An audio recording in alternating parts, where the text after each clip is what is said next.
Welcome to In the Black, the podcast that shines a light on resilience, transformation, and the power of reinvention. I'm Araceli, and each week, my co-host Shannon and I sit down with incredible women who have faced some of life's hardest challenges, from personal setbacks to societal obstacles, and have emerged on the other side stronger, driven, and ready to make a difference.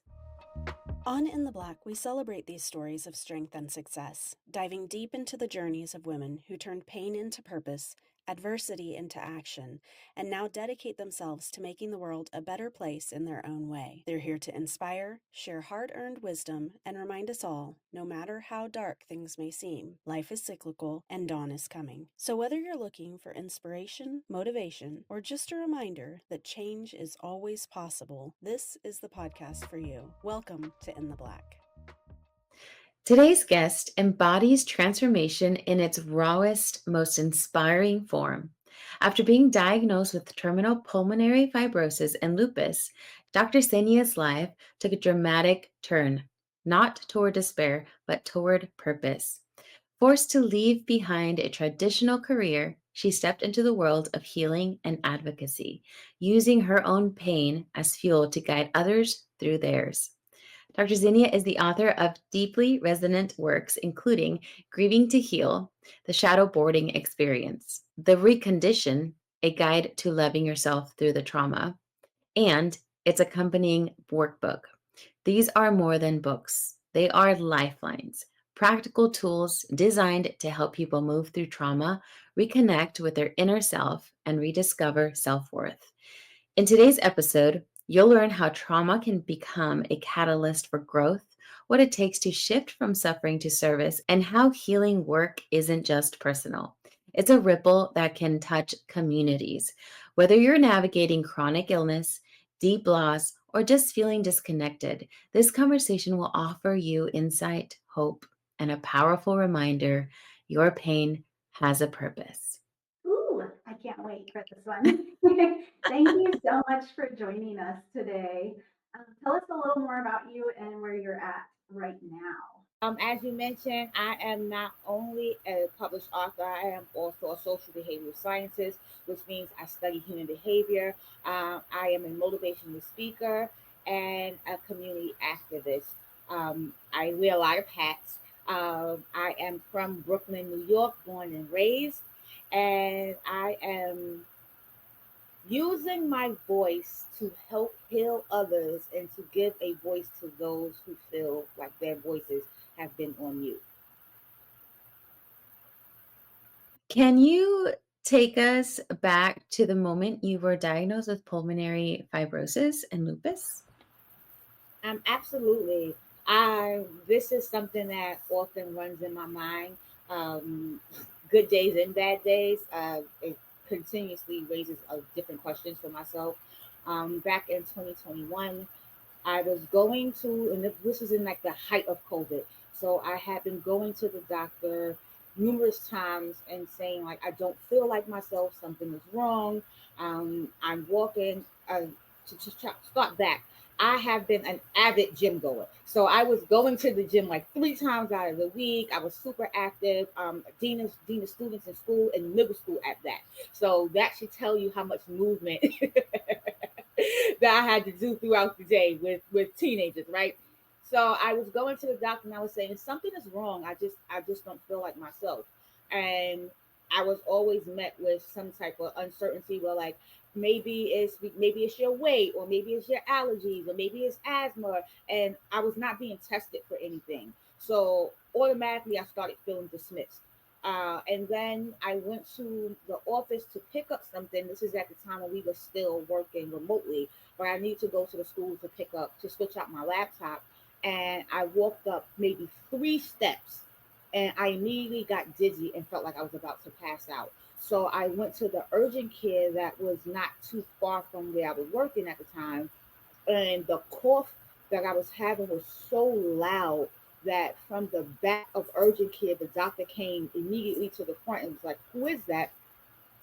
They don't have to check in, do the triage later, send them immediately to my office. So when I got to the office, the doctor was like, when was the last time you had a chest x-ray? And he went through the different things. He did an x-ray and he seen that I had pneumonia in both of my lungs. So he said, have you not been going to the doctor? Did you know that you had pneumonia? And I said, I've been going to the doctor, but no one has done a chest x-ray. So he put me on some steroids. He gave me the CD from the exam and said, if you don't feel better in a day or two with the medication, go to the emergency room and give them the scan. So I got home. I wasn't home for even an hour, and then I collapsed on the floor. Luckily, my friend came in behind me and found me passed out on the floor. Had to call them EMS. They got me to the hospital. Again, they still wasn't diagnosing me properly. They were saying, "Oh yes, we see pneumonia. Maybe you had COVID," and I was saying I never had COVID. So again, being misdiagnosed. So they said we're going to treat you as if you do have COVID because we don't understand what's going on. Fast forward, I was in the hospital for about 3 weeks.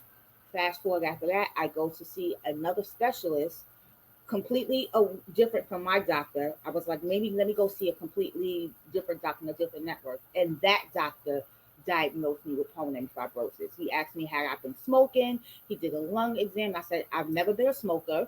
So he couldn't understand like what was going on. He took the scan. And when the scans came back, he said that my lungs looked like the lungs of a smoker who had been smoking for 80 years.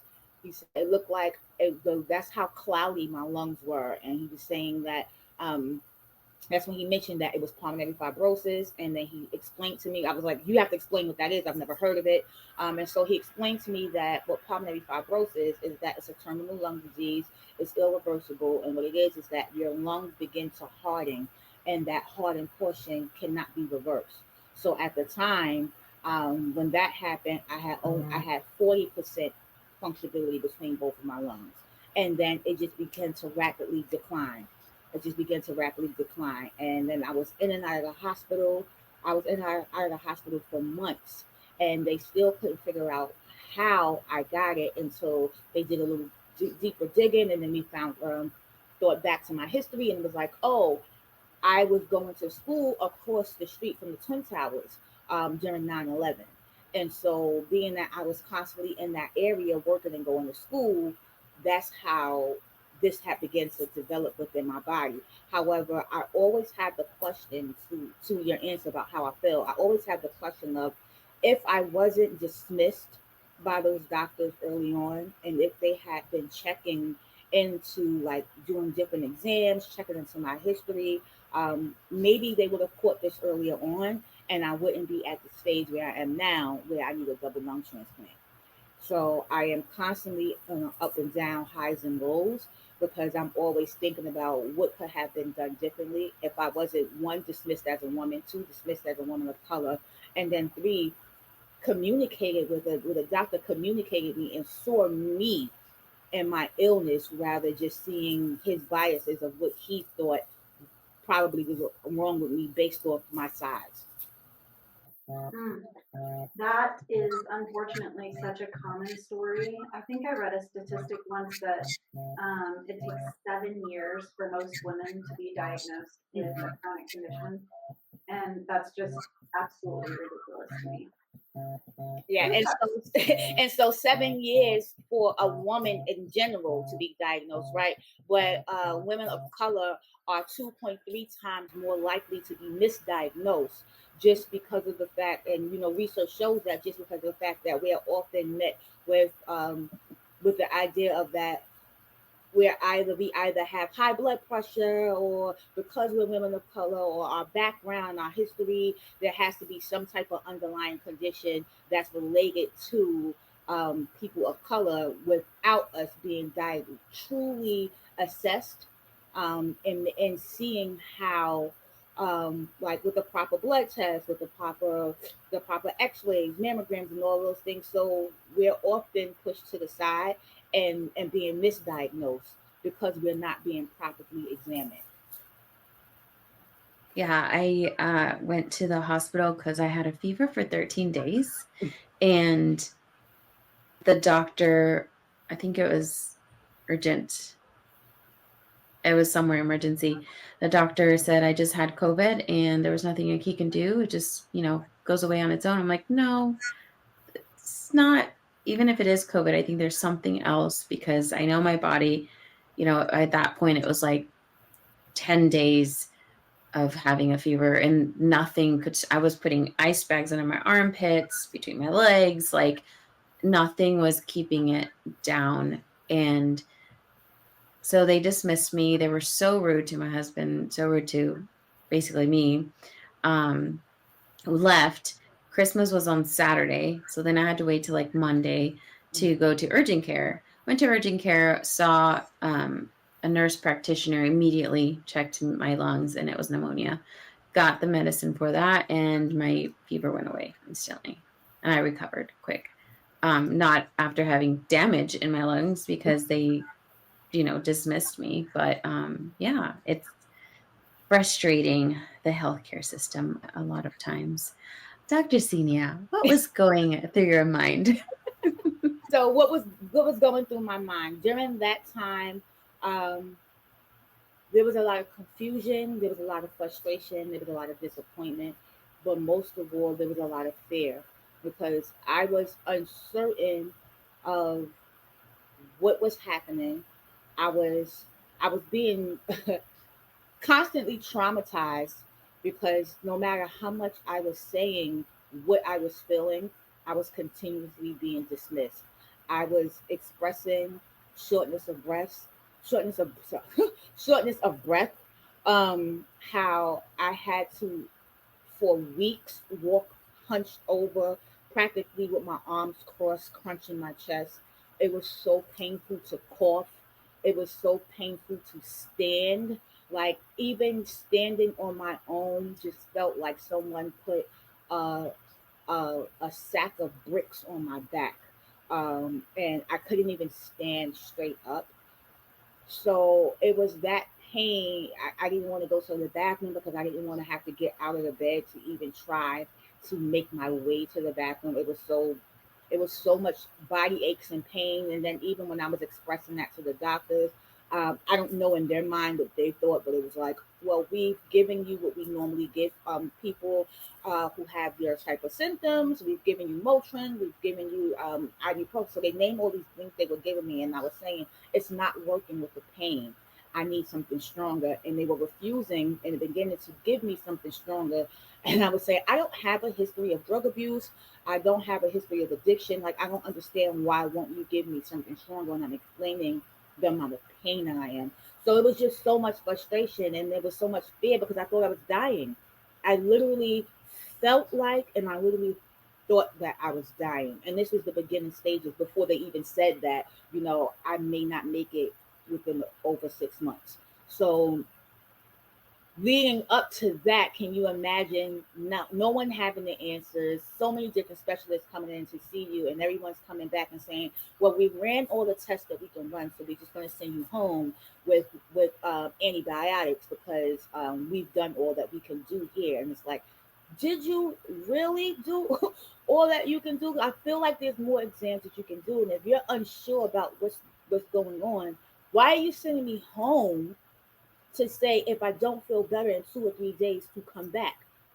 I'm not going to feel better in 2 or 3 days because I'm telling you I don't feel better. So it was again frustration. It was heartache. It was stress. It was trauma.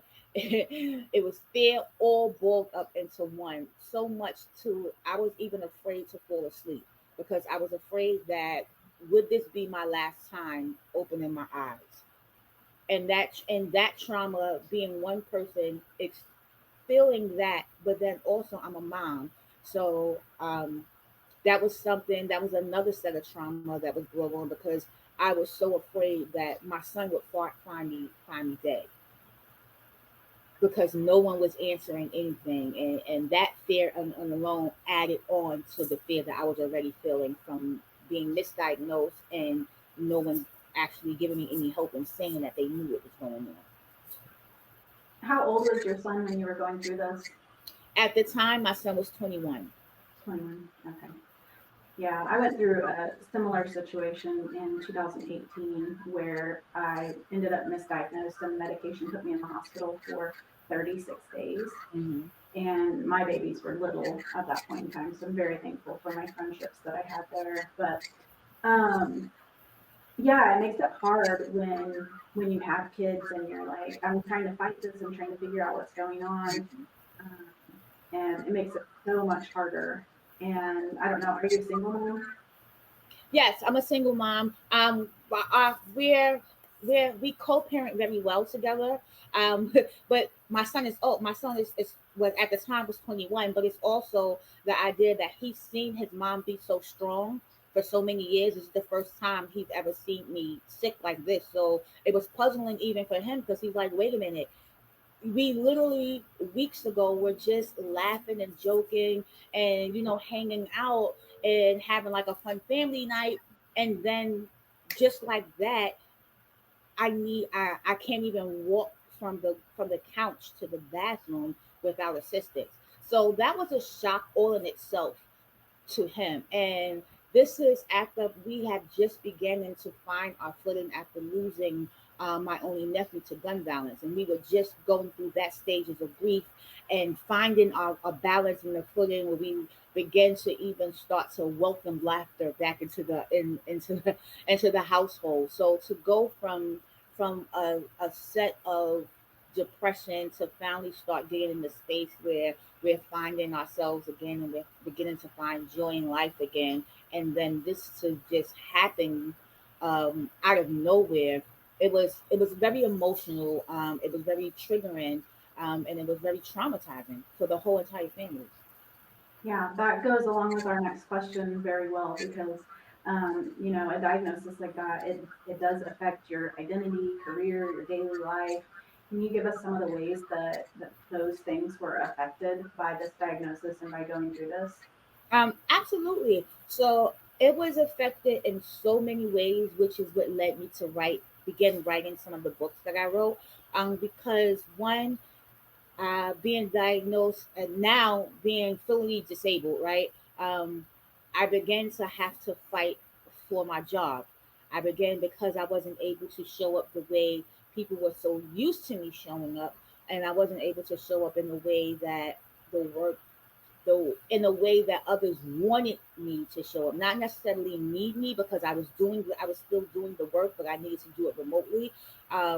It became a big rift with the are you going to be capable to do certain things based on the way preference was, right? Preference is the best way to say it. So now I was battling, not only battling against things that I was already battling against, being a woman of color.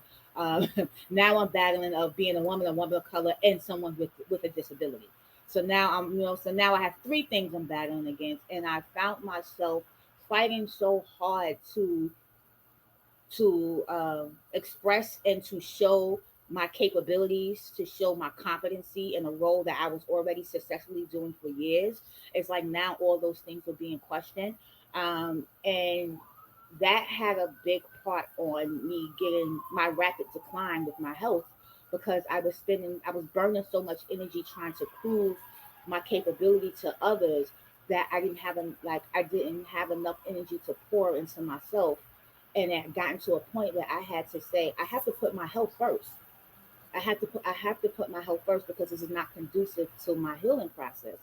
And that it warped into me writing the book Grieving to Heal because I began to understand that I needed to grieve the old version of myself so that I can open myself up to for whatever was coming next.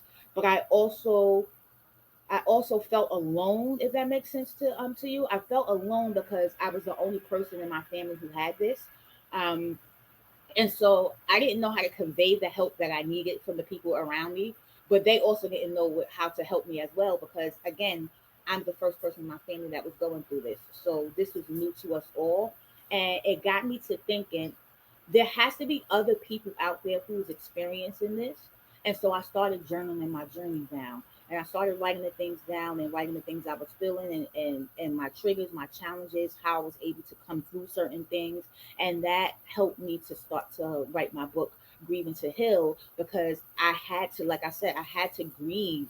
I had to grieve things that I could no longer do. I had to grieve the understanding that my life was changing. My life was changing in split seconds, rapidly. But I also had to recognize, if I didn't let go of the things or the expectations that others had for me, then I would do more harm to myself mentally, emotionally, and physically. And so, again, that's a part of what my book Grieving to Heal is about, because in grieving those things, I was able to heal. I was able to heal spiritually, and I was able to heal emotionally, and allowed myself time to process what was going on. So, at what point did you shift from simply surviving to wanting to turn your experience into something greater? Was there a specific moment or realization that pushed you to start writing and sharing your story? Yes, it was, and I'm glad you asked Okay. that. So, one day I was on the phone. I was on the phone with my therapist, and I was just sharing how the point where I realized that I'm going to have to. My job was already trying to force me out, and I had to make a decision on, was I going to continue to fight, and say like, "Hey, I can do this work. Please don't, don't get rid of me," or was I going to say my health mattered more and just be okay with going on disability? Um, and so, in talking through those things with my therapist, I realized it was like this calm that came over me, and I realized, you know what, I have to put myself first, because she was helping me to understand that I still had to live for myself, but I also had to live for my son. My son was still young. My son is still counting on me, and so when putting things in perspective in that way. It was like, yes, like I'm trying to be here for everyone else. I'm trying to be here for an employer who's already ready to replace me. Is already ready to replace me. And it's like, why is that more important than myself? So it was that. And ironically, I took about 12 steps out of the room, and I collapsed on the floor.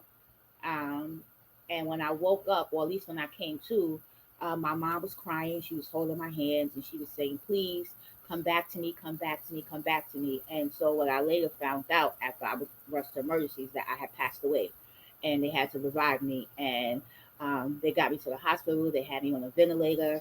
And in my process of all the time that I was questioning, and I was saying, I really don't feel like people love me. I feel like people tolerate me. And it was just an overwhelming amount of people that were coming in to say their goodbyes, because at that time the doctors were saying they didn't think I was going to make it through the night. And it was like a voice came and said, you have to let some things go so I can show you where I need you to be now. And my son looked back at me and he said, "You can't go because you have so much more work to do." And I feel like that was my moment. That was my turning point. That was my turning point when I said, okay, there's something happening here, and there's a reason why I'm still here, because they're already saying I wasn't going to make it. And here I am. We made it to the hospital. They had me on a ventilator. The next morning, they were saying like, if I was able to continue, if I was able to continue to keep my blood pressure down, then they would be able to take me off the ventilator. So there were so many things that was happening, and it took a few days, but they ended up putting me in ICU. But slowly, my strength started coming back, and I realized that I was meant to do something different. And in that moment, I realized that I was meant to share my story, because there are other people who are battling disabilities. There are other people who are battling invisible disabilities, and there are other people who do not have or have not found a tribe of people that says it's okay. It's okay to feel overwhelmed. It's okay to be sick. It's okay to ask for help. Um, and it's okay to be different, as long as you're doing the work to understand and fall in love with yourself. You can get through anything. And so that's what I've been doing. I made a promise that if God spared me, that I would continue to use my voice to help others. And so since then, that's exactly what I've been doing. So I believe that time in the hospital, and that I believe that day is the day that showed me, it was my changing point. It was my turning point when I realized emotionally, spiritually, and mentally that I was meant to do more, and it was time for me to close that old chapter in my life. How freaking beautiful. I gosh, there's so many things that I was like, oh, I need to bring that back around. I need to bring that back around. But really, I want to go back to your book real quick. So, Okay. as you're starting that, you said that it's kind of your healing process to write that. And can you talk a little bit more about like where that came from and really how that process, being creative, was healing to you? Because I experienced something very similar with my art, and now I'm going through like childhood trauma and writing poetry book and different things like that. And I find that creativity has its own healing value. And so I'm just curious, as you were writing, what you found out about yourself or how that helped you to process. Yes, that is so true. Creative minds, I feel like that's just the way we process when we go through trauma or anything. When you have a creative mind, you usually process through your arts, right? And so, from early as I can remember from a child, when I experienced things or when I needed to navigate through certain things, I would turn music on. And I've been a dancer, so I would just dance, and like that was my escape. That's how I dealt with things that were unsettling to me or things that I was uncertain about. And so as I got older, writing became my thing. And so I would always journal things down, or I would write short stories. Never thought much of it. That was just my process. But I believe once I started becoming of age and I started studying and researching trauma and different trauma informed practices, I realized that writing things down was a sense of release. So in my book Grieving to Heal, I have something that's called brain dumping. And with brain dumping is when you just drop everything down. There's no specific order that has to be written in, but you just releasing whatever weight is on your mind, and that allows you to be able to not only sleep better, but allows you to be able to process and think better. And so that trauma informed practice was really, really detrimental to me processing all the things that I was feeling, because I was able to jot different things down when I was feeling overwhelmed and things and uncertain about things, but I was also able to go back, reflect, look at it, and identify different triggers. And when I was able to identify those triggers, I was then able to identify what was setting me, what was triggering those behaviors or those feelings, and a better way to process and how to deal with it. And so there has been numerous studies that show that your mind, when you can understand and process what's going on in your mind, you can have better control over your feelings. Once you have better control over your feelings, you have better control over your emotions and your actions. And so they all go hand in hand with each other. They go hand in hand: thoughts, feelings, actions, behaviors. And so part of me doing my research allowed me to be able to have access to that knowledge, which allowed me, which allowed me to be able to do things that other people may not have been able to do in that situation, just because I had already had that experience, and I've already been doing that type of trauma informed research from when I first was studying trauma informed practices. So those were the things that allowed me to be able to be where I am today, because I had those little tools inside my arsenal already. However, what I did find out about myself was I found out that I spent so much time solving everyone else's problems that I kept putting my own things my own trauma and things that I need to deal with on the back burner. And so those things were bubbling. They were slowly bubbling, and they would just show themselves in different spurts. You can say one simple thing to me, and it was like I was blowing off the handle, but that was just because I kept suppressing my own trauma and my own feelings to take care of everyone else's. And once I became ill, that filter wasn't there anymore, because I was already amidst in me being sick and everything that was happening. So I didn't have a buffer of the I'm okay, because I knew at that point I wasn't okay. And you are both women, so that naturally women have wear that I'm okay, I'm gonna fix it. What's going on? Don't worry, I got it, I got it, I got it. And once something comes in and strips that away from you, then you're just left with all raw feelings. So I was literally living raw feelings each and every minute, second of the day. And journaling was the only thing that kept me insane. I mean, kept me sane. But it also removed the fear of everyone else being able to come approach me, because I would hear them in the kitchen. Like I would hear my family members in the kitchen, like, you going there? No, you going there? It's like she's still in there with the light off. But that was just my way of processing. I would have the lights off, but they didn't know I would have like my earbuds in, and I would be listening to like my gospel music, or I'll be listening to different meditation sounds. So they didn't know that. To them, it just seemed like I was sitting in the dark, but I was really just like writing and processing. But I can often hear like the discomfort, but also the concern of like somebody has to say something. And so I would write about it, and then later when I reflect, I would look and I'll say, oh no, baby, you have to change, you have to fix this, you have to fix this. And so that opened up a dialogue with the family. So it got to a point where I was like, okay, we all have to sit down and we all have to talk. We all will have to understand that this is how I process. Though you don't understand that that's how I process, I need you to respect that this is how I process. And then I need you all to tell me what it is that you need from me, so I can help you better understand my process.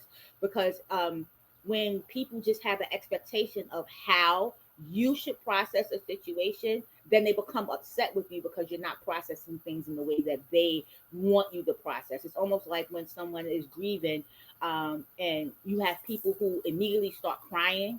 You have some people who like just start cleaning, and then you have some people who like just go into shock and they shut down. But then you have those others who are looking from the outside and say, that person is not grieving. I didn't see them cry yet, or I didn't see, because they have this thought process of what grief looks like to them. And it's not the same for anyone. So that's a mouthful, but I say that to say it's so important to have the open lines of communication so that people can begin able to understand how each individual process and how they handle different things, so they can best know how to support one another.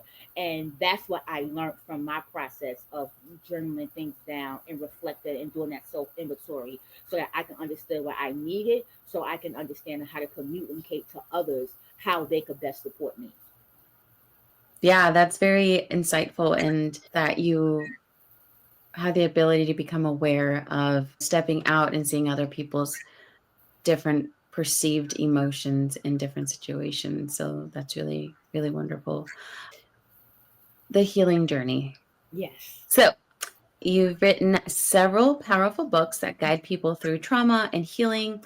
What was the process of writing them like for you, emotionally, spiritually, practically? Okay. That is such a great question. And I would say emotionally, it was a roller coaster. It was a roller coaster. There were times when I was just like crying and writing. There was times when I was angry writing. But then there was times when there was so much joy. And I was just like jotting down things that made me laugh. Like in my book, I have a chapter that's called Unspoken Words. And that was at the time when I didn't have the breath to speak, because I was so weak. And so I would have to write down everything I wanted to say. Even if I needed water, I would have to write it down, and like people. And my sisters and them would bring it to me. And so that's why that chapter is called Unspoken Words, because it allowed me to write down so many beautiful memories.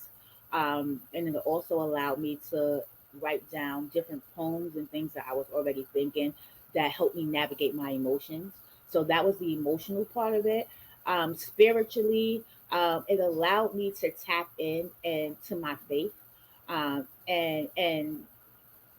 and fall back in love with the essence of being a spiritual person. I have always been a spiritual person. I'm from a religious family. My grandmother was a pastor; she was a reverend, and so that's where I get hints that just came full circle in life to me. I never saw myself as becoming one, but when I lost my nephew, there was so many questions that I had, and trying to understand how such something so traumatic and senseless could happen to people who are like pillars in their community and always trying to do the right thing by individuals. And then me being diagnosed with this illness, I was like, as much help as I pour into my community, I couldn't believe that this one thing that was happening to me. But then I also had to, and going through this spiritually and refinding myself and centering myself in my faith spiritually, it allowed me to realize that this was bigger than me and this wasn't happening. It wasn't happening to me because I did something. It was just something that was happening, and it was something that I had to navigate through. And so that was the spiritual part of it, because it allowed me to begin to find that connection with God again.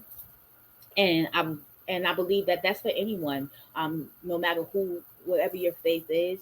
Sometimes you need to just take a step back and just understand that there's a higher power than you, and recognize, however that be, there's always a blessing in whatever lesson. It's just up to you to figure out, are you going to accept this as a lesson and learn from it and understand that there's a blessing that can come from it, or are you going to allow a situation to continue to victimize you and have you in this survivor mode of everything is happening to me and there's nothing that I can do to come out of it. And so that was my spiritual journey through that. And then practically, it was, what can I do to ensure that someone doesn't have to necessarily feel like they're going through this alone. I kept coming back to, there has to be something tangible that's going to come to this, that is going to leave this legacy, that's going to leave a legacy for me, but then also is going to be a tool that someone else can pick up and use and say, like, hey, somebody's been through this already. Maybe I can learn from what that person's been through. And so that's what the book was for me. The finished part of the book was, yes, it checked the box of legacy, but it also checked the box of something tangible that others can learn from. And so that's why I didn't name it like The Life of Xenia Barnes. It was all about grieving to heal. And because that's what I was generally doing, I was grieving in order so I can process and begin to heal. But then also my other book, The Recondition, The Guide to Loving Yourself Through the Trauma, is it's a roadmap. It's an actual roadmap of different tools and strategies that you can use right away, that don't necessarily cost you money, things that are at your fingertips. And it's something that individuals can do without breaking the bank. I wanted to make sure I had things that was accessible to individuals who may not have financially be in a place that they can seek, whether it is to pay for a psychiatrist, or pay or have insurance that will cover their therapy sessions.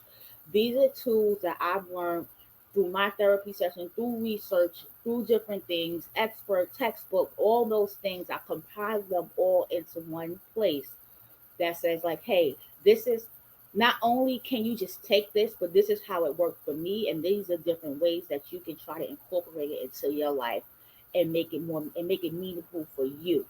And I think that's what sets my books apart from others, because it's not just a go-to or how-to. It shows you how it actually works for someone, but then it also leaves these journaling spaces so that you can process along the way. And I think that was the most important practical part for me, making sure that people can process along the way. I love that so much. I think it's amazing that you decided to, instead of just sharing your own experience, you were like, okay, and let me give you the space to come along with me on this journey. And it's so beautiful. Now, I heard the term shadow boarding. Can you kind of explain what that is? Awesome. I was waiting for it. I kept looking. I kept saying, well, when are they going to ask me about shadowboarding? Okay, so shadowboarding. Shadowboarding is very similar to vision boarding, but this is what's so powerful about shadowboarding. Shadowboarding allows you to shed all the things that have been holding you back. So it's all the things, the negative things that you've been telling yourself, self-sabotaging, mobbing at work, uh, all of the labeling, all the different things that have been weighing you down. This is where you're dumping all those things, and you're creating this pathway of the things that have not allowed you to be the best version of yourself. It's allowing you to identify relationships that didn't necessarily serve you the best way that they should have. It's allowing you to identify um, people, places, and things that do not allow you to be the best version of yourself.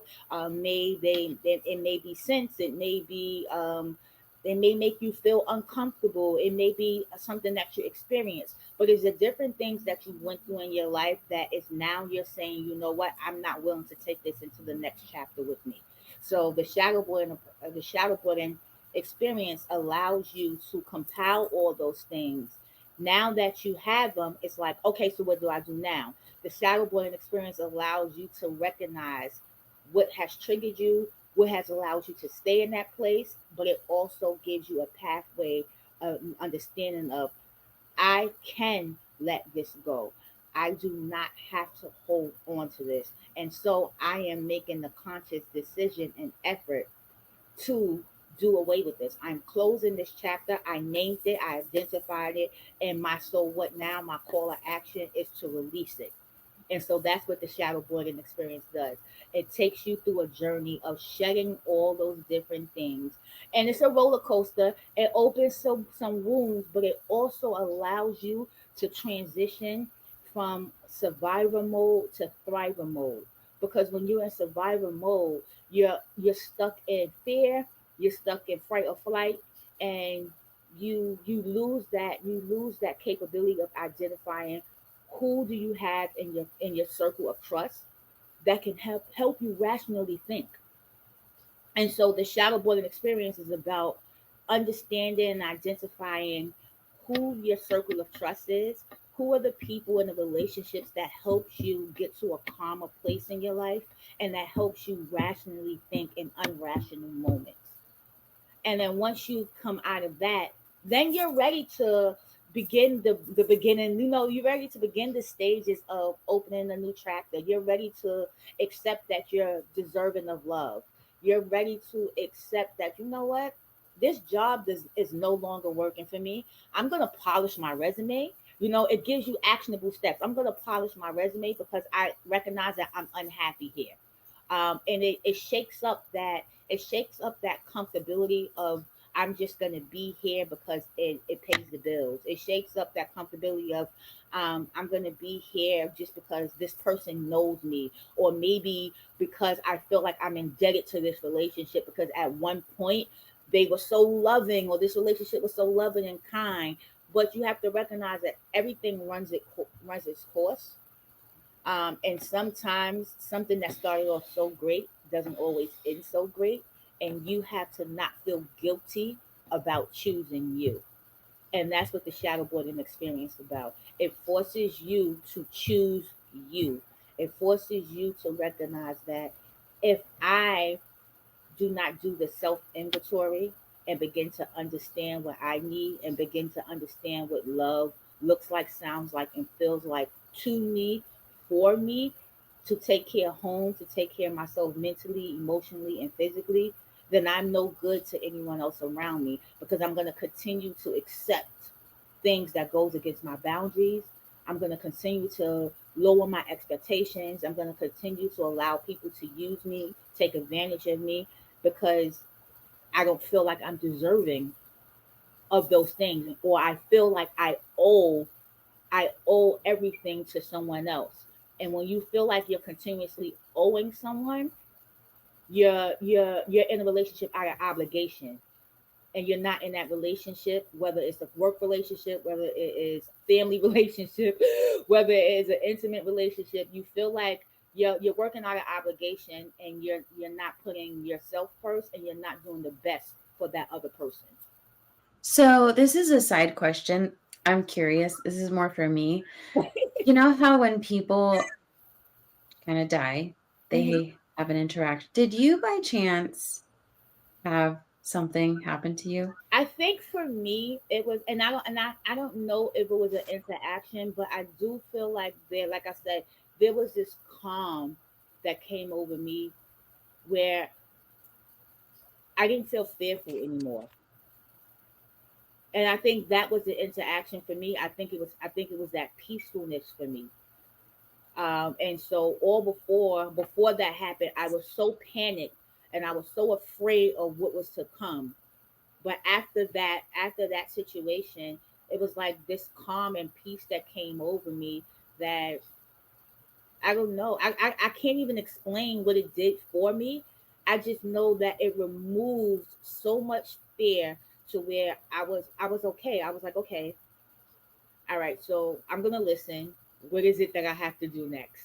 Like I'm gonna listen. What is it that what something you're trying to tell me something. I'm not sure what it is, but you're trying to tell me something. But it allowed me to be still. And before so I was being so reactive. I think that's the better way of saying it. I was being so reactive. But after that happened, I found myself being proactive. So I think for me, I think that was an interaction that happened. I know I didn't see like some big bold light, like I didn't see gates open, I didn't hear a song playing, but I did feel a different sense of calmness.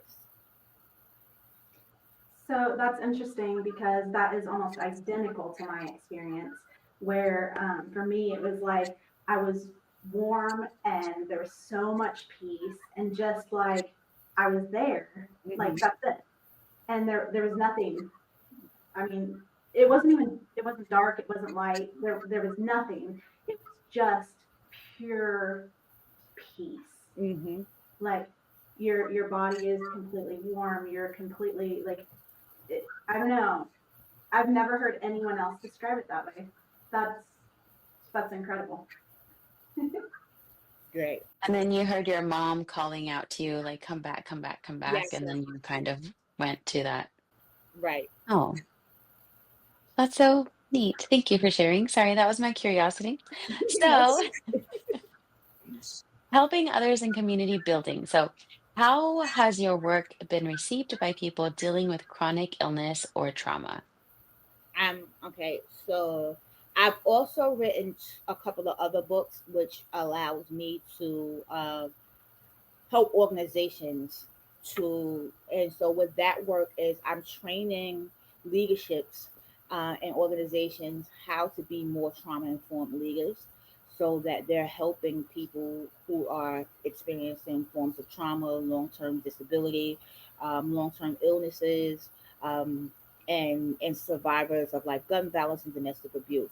And so with that being said, I have the Courageous Pursuit of Authenticity is an anthology where it's 8 phenomenal women, including myself, and we're all sharing our stories from different walks of life about navigating different workspaces and the different challenges that we experience. And so, going through that process, that has allowed me to recognize that whether you're sick or not, there's so many different things that women in general face in the workforce that we don't get to communicate with each other because society continues to pin us against each other.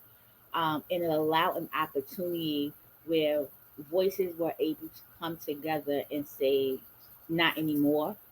And let's create this space and this change for women where they begin to feel comfortable about voicing their needs in the workspace. Um, and just reaching out to other women to be courageous in who they are, uh, as well as pointing out and calling out the workforce and saying, we're here, we're not going anywhere, and our voice matters. So that's how I've been shaping in the sense of workforce. But then I also have 2 other anthologies, which are labeled Triumph in the Trenches. And so in volume one, I began to tell my story of being a black woman in the school system and being constantly met with my experience being challenged, my my capabilities being challenged, questions about like my degrees and my certifications, and it's like my competency should not be in question when I'm hired to do a job that I'm qualified to do.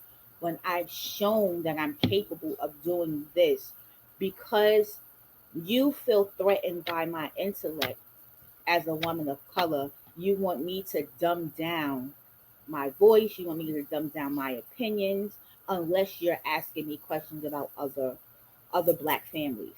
And that's what I was constantly met with in that role. And so that's why that's what my chapter is about. But then also, Volume 2 allows me to shape and mold leaders to understand like the invisible disabilities and the discomfort that people face when you have an invisible disability. And I keep saying that term because if I don't have my oxygen on, you don't know that I'm fully disabled. If I don't have my oxygen on, you don't know that I need a double lung transplant, or I have lupus, or I suffer from chronic pain. And so with the book shares insight into that and what it looks like for survivors of gun violence and domestic abuse to come into work and be forcefully met with icebreakers and sunshine committee parties and all these things. And you're saying, well, I don't feel like you're part of this community because you don't want to come to these birthday parties. And it's like, but that's not what I was hired to do. So how does that make me incapable of doing my job because I don't want to participate in happy birthday songs, or I don't want to, I don't know, or the neurodivergent who cannot function with a whole lot of noise and everyone standing by her desk or his desk clapping and banging keys and doing all these things because it's like, oh, we're about to go to happy hour, you're not coming, you know. So it teeters on all those different things, but it also highlights how everyone, no matter who you are, have experienced some form of trauma, and we're all doing the best that we can. And that's what we lead with. We lead our life, whether you think so or not. You lead your life and your interactions based off some form of trauma, whether you process it or not. So, how you interact with people or how you feel when someone says something that makes you uncomfortable always triggers a negative experience and goes back to something that you already had. So, where I can say something with the best intentions, if you have been someone who is like a survivor of domestic abuse or a survivor of being with a narcissist for many of years, the way it impacts you can be completely different from the way I intended it, just because that's a place that you're so used to operating from. And so that's what Triumph in the Trenches does. It highlights that, but it also, again, gives different tools and strategies of how you can identify those things, how you name it, how you call it out, and how you interact with people and call them in to making a change about it. And so to answer your question, that's how that's how I've been operating from that place of we have enough awareness. It's time for us to cause action. It's time for us to do something. And so that's what I've been doing. I've been holding people accountable. I've been holding businesses accountable, organizations, and I've been met with opening arms in so many different areas, because it's almost like people are saying it's like we've been waiting for this. We just didn't know how to express and say that we've been waiting for this. But then you also, like life and anything else, have those other individuals or organizations who is like, this is not for us now. Because when you're holding people accountable, you also have to recognize that there's someone who's at fault for something. And when I'm in charge of making the bigger decisions, and that's where these decisions come from the top, from leadership, it's not that easy to show that I've been contributing to psychological warfare on people. It's not that easy to acknowledge that I've been contributing to an unsafe work environment. And so you are met with some resistance, but from my experience, I've been met with more of a welcoming of how can I be an ally and support, and how can I do the best for my organization. And I guess that could be because that's who I tend to gravitate to, individuals who are already ready to make change. But I also let those who are not ready yet know that I'm here. And if you know when you're ready, eventually you'll have to be ready or you're not going to have any employees, right? But when you're ready, there's something out there for you. And sometimes I even just gift them with a book and say like, hey, maybe this is something you should read and see what comes for it for you, and then let's have a discussion later. I don't force myself on individuals, but I do let them know that it's an option. The work that I do is an option. I love that. I love that you've switched it into the corporate world. I think it's so interesting because having been in the corporate world, I was in HR when I was sick, and it was a very challenging experience. And even now, being back and dealing with chronic illness and disability and all of that, it is nice to feel seen. And I think it's beautiful that you're giving them an avenue to see people again, creating that space. And you're incredible. Thank you. So, real quick before we go, what advice would you give someone who feels stuck in their pain and they don't know where to begin their healing journey? I would say that's a beautiful question. It's a question I often get. I always say, write it down. Write it down, because often we are holding these things in, and we're expecting someone else to automatically know. But when you don't know exactly what it is that you're feeling, and you don't know exactly why you're stuck, no one else can know. So write it down, even if it's just for yourself. If you're not a writer, record it in your voice notes, and then play it back to yourself a couple of days later, so that you can have that aha moment, and you could begin to identify and process what it is that you would be doing, and then start that dialect of what it is that I need, so that I can begin to feel better. Now is the time for you to be selfish.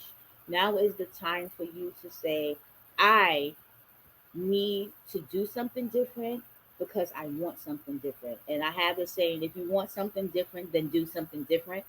If you continue to do the same thing, then nothing's going to change. And so that starts with looking within. That starts with, even if you're looking in the mirror and you're just saying to yourself every day, and this is something that I had to do, so I know that it works. It's like, I love you. I love you. And I said it until I began to believe it. You are awesome. You are such a beautiful person. You belong here. You are enough. You are deserving. And the more I began to say those things, the more I began to believe. It was like, yes, you girl, yes, girl, you are.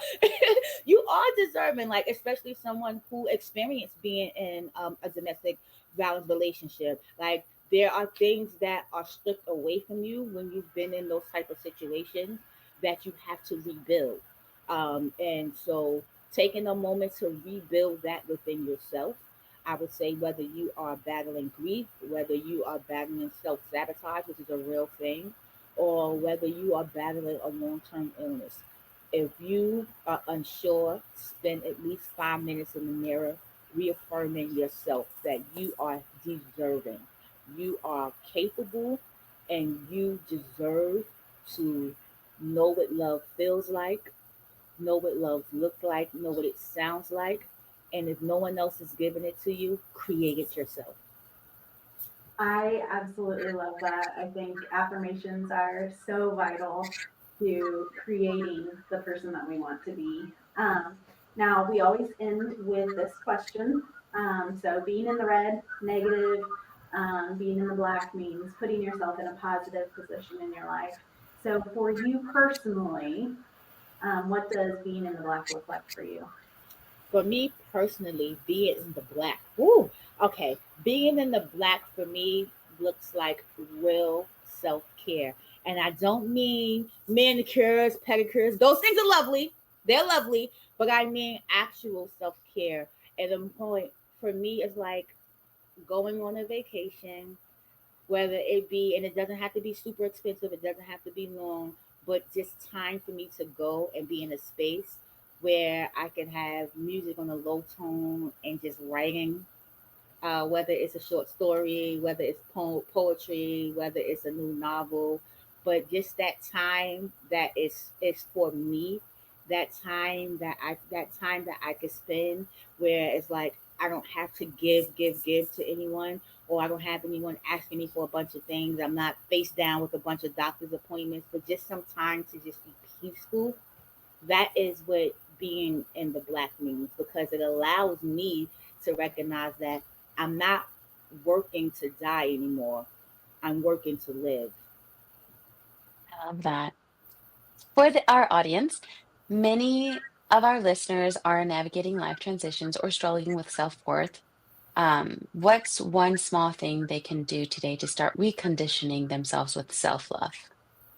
So one thing they can start doing is doing a bit of self inventory and understanding, and I will keep saying this till I'm blue in the face, understanding what love looks like, sound like, and feel like to them. We all have a different definition of love, and often we're looking from it from outwards, but it really starts inwards. And once you can understand what love feels like to you, and understand that you already have it within yourself, that anything anybody else brings to the table is extra, and you become okay with that. So understanding what makes you happy, make you a list of the things that brings joy to your face, the things that make you belly laugh, like childhood belly laugh, the people who you're around when you're the most happiest.